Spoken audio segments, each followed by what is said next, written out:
In this difficult and uncertain time, most of us will be scared for our health and the health of our loved ones. This makes us more susceptible and open to believing everything we see or hear, especially when it comes to secret or miracle cures.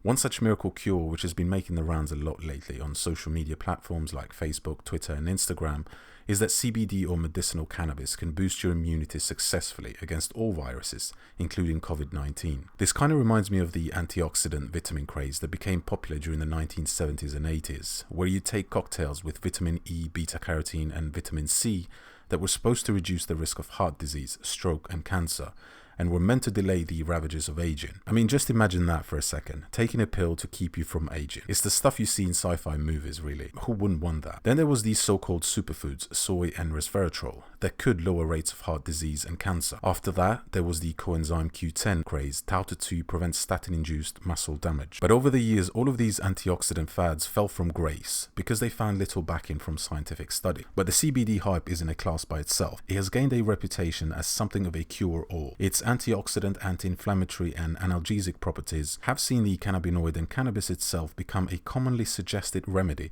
for all manner of ailments, from chronic pain to anxiety and more. But despite these claims, there is no solid research on CBD and coronavirus, or cannabis and coronavirus at the moment. CBD, according to the strongest scientific evidence we have, is that it's mostly effective in treating childhood epilepsy syndromes, such as the Dravet syndrome and Lennox-Gastaut syndrome, LGS, which typically don't respond to anti-seizure medications. In numerous studies, CBD was able to reduce the number of seizures, and in some cases it was able to stop them altogether. There's many videos online showing the effect CBD can have on the seizures experienced by these children. And while CBD can help with these two rare forms of epilepsy, it doesn't mean that it can help prevent or cure the coronavirus. CBD is also used by many for its anti-anxiety effects and to treat insomnia in some cases, as some studies suggest that CBD may help with both falling asleep and staying asleep. Chronic pain is also something that CBD may help with, but more study in humans is needed to verify this claim. Now, because CBD or medical cannabis do some of these amazing things that I mentioned, there is no need to stretch the truth or make claims that cannot be backed up, at least not currently, because this will have a negative effect on the progress that plant medicine has made in recent years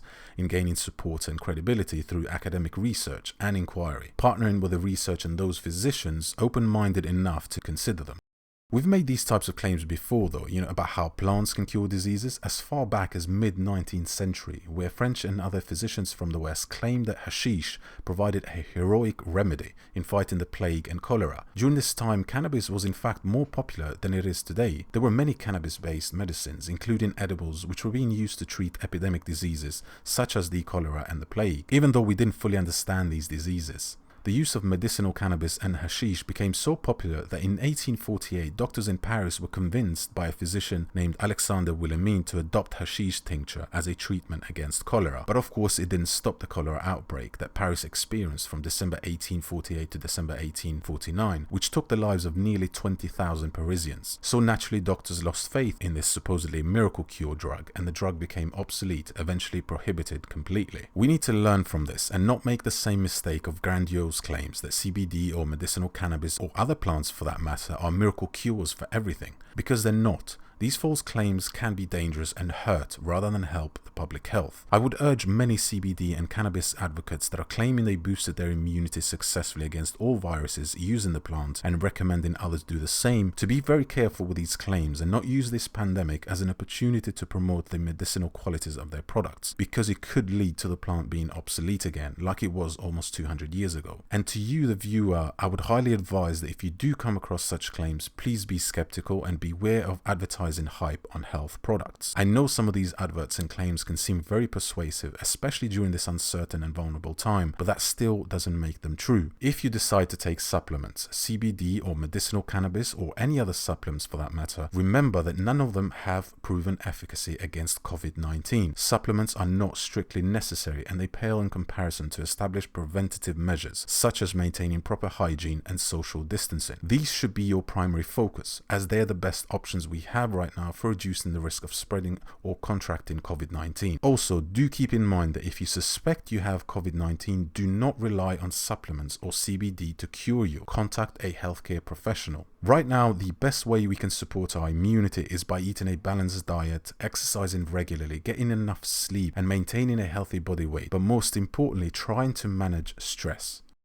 The takeaway from this video is that in the days ahead, each one of us should choose to trust scientific data and healthcare experts over false claims and self-surveying purveyors of CBD or medicinal cannabis or any other supplements for that matter. Don't let supplements or false claims lure you into a false sense of security. If it sounds too good to be true, then it probably is.